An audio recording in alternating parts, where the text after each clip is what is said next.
more than 2 years, people in Fairfax County's Mosaic District have been part of this groundbreaking experiment, a self-driving electric shuttle that's been transporting people around the popular shopping area. But now officials are pulling the plug on that project. Tom Fitzgerald, live out there right now. I guess the big question tonight is why?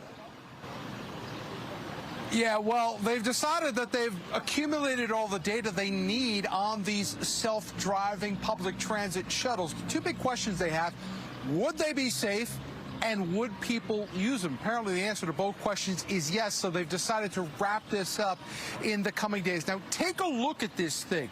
This autonomous shuttle is called Relay, and how it operates is it's a partnership of both the Dominion Energy Company and the Fairfax County Department of Transportation.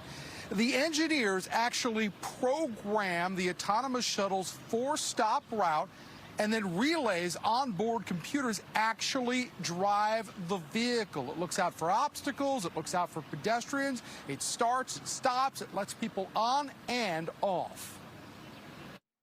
Then the vehicle will use that with the LiDAR sensors, GPS, and wheel sensors together to know where it is at all times. It'll know where all its obstacles are. It'll know where everything's moving, how everything's interacting with each other, and it'll use all that data to safely navigate. So, Fitz, have they had any issues with the Relay shuttle since it actually began? Well, what they told us was that the issues have not actually been with the shuttle itself. Not surprisingly, the issues have been with people and with other drivers. You know, this thing only travels a couple of miles an hour through the Mosaic shopping district. So as you could expect, the way people drive these days, some people are trying to drive around it, they're trying to cut it off, they're getting in front of it, and that is causing problems as far as this thing trying to go along its route. They've not had any issues with people who have been riding it. One of the things that you have to do is when you board this vehicle, you have to put on a seatbelt, because if there is an emergency stop, they don't want it to be standing on it when it comes to an abrupt halt. But by and large, I think the people behind this has been an overwhelming success. Now, it's been 2 years. They're going to end this on June 23rd. Already now, some of the technology involved in the Relay shuttle is actually obsolete. So there's ready and room for a next generation of these couple of vehicles. This was always going to be a test.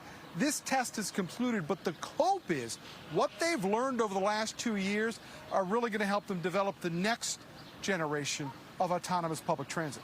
Yeah, it seems like, great technology. And that's the big question. What comes next? What other types of transit uses could this test in Fairfax actually lead to? Well, think about the ways people use shuttle buses. Say you rent a car at an airport. A lot of those facilities will use a traditional driver and a bus to get you to from a rental facility over to the main airport.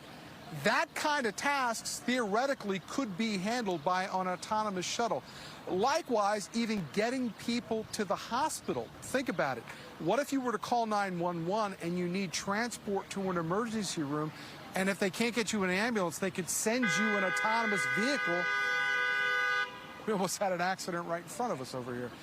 This is another application they could actually put to use. Now, understand, they've got a long way to go here, but the future is now, and they think what they have learned here in Mosaic over the last 24 months is going to put them on a track that's going to pay off dividends down the road when it comes to this kind of technology. All right, good reporting, Fitz. Thank you so much.